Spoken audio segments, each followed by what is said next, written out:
Welcome back to the Ariza Inspire Podcast, the space where we talk all things mental health, real life, and figuring it all out, one conversation at a time. I'm your host, Samantha. I'm a licensed professional counselor, but this isn't therapy. It's a safe place to get all your mental health questions answered. Today, we're diving into a question I hear all the time. How do I pay for therapy? Look, we all know therapy can be a game changer. Whether you're dealing with anxiety, healing from trauma, working through a breakup, or just trying to understand yourself better, talking to a trained professional can really help. But let's be real, therapy isn't cheap, and the cost alone can stop people from even trying. So today, we're breaking it down. Why does therapy cost what it does? How to find affordable options, and tips for using insurance, sliding scales, and even getting therapy for free. So let's dive into it. Why is therapy so expensive? Let's start with that obvious question. Why does therapy cost so much in the first place? It's not because therapists are trying to get rich off your pain. I promise this. This is not why we got into therapy. We're not here to be rich. But therapy costs money for a few reasons. First, education. Therapists go through a lot of training. We're talking a master's degree, sometimes a doctorate, plus internships, licenses, supervision. That's years of education and student loans. And some of these costs don't even come from the school, and you can't even use student loans to pay for them. Supervision is something that has to be done after you graduate while you're still working with your associate license. And this isn't something that can just be paid with student loans. Unless you get a job that provides free supervision, you're going to have to pay for that out of pocket. And depending on your supervisor, it might be pretty expensive. Some supervisors can range from $100 an hour to $200 an hour. Because at the end of the day, they're putting their license on the line to cover you while you are still learning. Second, overhead. Many therapists are in private practice, which means they pay for an office space, insurance, scheduling software, continuing education, and taxes. All of this comes out of their pocket. And depending on where they are, rent can be expensive. Even if you're holding a virtual office, like I do, I'm purely an online private practice, you still have to pay for a lot of different things. Third is emotional labor. Therapy isn't just a 50-minute session. It's deep work. Therapists are holding space for people's traumas, fears, and grief every single day. That's a big responsibility. So yes, a typical session might cost anywhere from $100 to $200 or more. But now that we understand why, let's talk about how to make it doable. Let's start with insurance, because if you got it, you should be using it. If your therapist is in-network, your insurance will usually cover most of the cost. You might just have to pay a copay. Depending on how your insurance works, that could be $5, $10, $20, or even $40 a session. But that isn't bad at all, right? This is where it gets tricky, though. Some therapists, and a growing number of them, don't take insurance. Why? Because the paperwork is a nightmare, and insurance companies don't always pay fairly or on time. Personally, my struggle with insurance it was a long time. I applied for 2 different insurance companies at the time. One took me about 7 months before I was actually credentialed with them and could take insurance. The other one never got out of the gate. Something happened with some paperwork. I kept sending it. There was a miscommunication, and they closed my application. Currently, I do take insurance, but that's because I use a company called Headway, who takes care of all of that stuff for me. But if your therapist is not taking insurance, does that mean you're out of luck? Here's a tip. Ask about super bills. Some out-of-network therapists can give you a receipt that you submit to your insurance for reimbursement. It's a bit more effort and does require an out-of-pocket before you get reimbursed sometimes, but it can work. This would be a question that you would ask in that initial consult call when you're kind of trying to figure out which therapist is going to work for you. Also, if you have an HSA or an FSA, a health savings account, you can usually use that to pay for therapy too. I know the system that I use allows me to charge those kind of cards so that I can just take the payment through that account. But here's a big pro tip. Before you book anything, call your insurance company and ask questions. You can ask, do you cover mental health services? What's my copay? What's my deductible? Do I need a referral? It's annoying, definitely, but these 20 minutes on the phone can save you hundreds of dollars.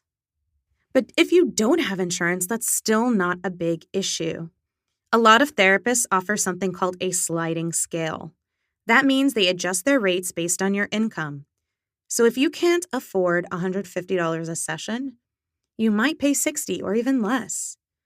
Don't be afraid to ask, seriously. Therapists want to help.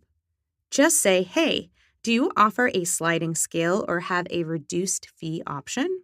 And they can answer that question for you. Again, we got into therapy because we want to help people. The therapist might say no, they don't offer it. Again, that's their choice. However, they might offer it.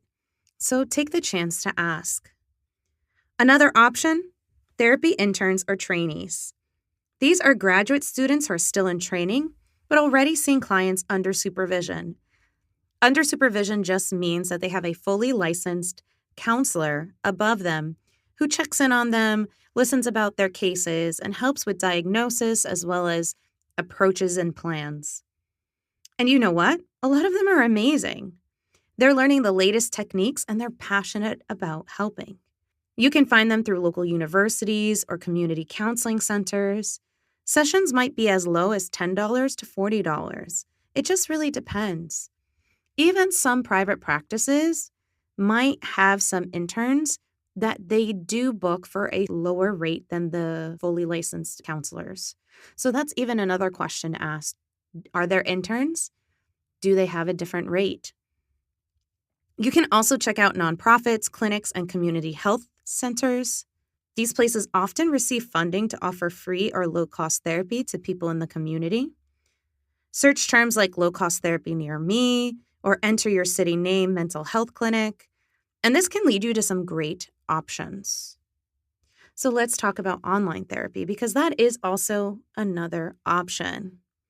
Over the past few years, platforms like BetterHelp, Talkspace, Sondermind, and now I've even heard of something that's been advertised to me on TikTok called Grow Therapy. These offer therapy through video, phone, or even text. Prices can vary, but they're usually more affordable than traditional therapy. Some start around $60 to $90 per week and can include multiple sessions or ongoing messaging with your therapist. But do take some caution with them. Some platforms have been criticized for a lot of different things, like poor therapist matching or confusing subscription models. So do your research, read reviews, look for promo codes, and always check if you can cancel easily. Some online platforms now partner with employers or colleges. So if you're a student or you're working, check with your HR or student wellness office. You might already have access for free and not even know it. But what if these low-cost options are still out of reach for you? That's okay. We have some alternatives. Therapy is a great tool and a great choice if you can get to it. But if you can't, there are so many other options we can look into as well. There are support groups. Many are free and incredibly helpful, especially for grief, addiction, parenting, or even trauma. You can look at organizations like the National Alliance of Mental Illness, Grief Share, or even Facebook groups. You can look into crisis hotlines. These aren't just for emergencies. They can also connect you with resources. For example, in the US, you can call or text 988 to talk to someone 24/7. And I know there is, again, some backlash when we talk about these crisis lines. Some people have said that these have not been helpful for them and haven't provided the support they were looking for. At the end of the day, we have to think about it like this. It's an option. Is it going to be the end-all, be-all solution for us? No. But at least we have an option. There are also therapy workbooks and apps. Self-help does not replace therapy, and I'm not saying self-help can cure you, but it can absolutely help you make progress. Books like the CBT Toolbox, Attached, The Body Keeps the Score, and there's so many other ones if you just look, even on Amazon. They can offer so much structure and insight for you. Apps like Sanvello, MoodFit, or Insight Timer can help you track moods, practice mindfulness, and even build emotional skills on your own time. A lot of therapists are even looking into doing workshops or online courses. Even Ariza Inspire is going to be offering an online virtual workshop for 6 weeks. If you cannot access therapy on a consistent basis, looking into different workshops, different courses, these are just different options you can take in order to get that help. So you're not just stuck in place, but you can continue moving forward in your healing journey. And sometimes, even when we have no other professional or technological, or we feel like there are no other advertised options for us, sometimes we just need a person. Sometimes just having someone safe to talk to, a friend, a mentor, a group, is a powerful part of healing. You don't have to do this alone. And just having that safe space to vent can do a lot of healing. So how do you pay for therapy? Number 1, use insurance if you can. 2, ask about sliding scales or see if you can see a trainee. 3, try online therapy or community clinics. 4, don't ever underestimate the power of support groups, apps, workshops, online courses, and even just honest conversation. Mental health care shouldn't be a luxury. Again, it's healthcare. It's essential.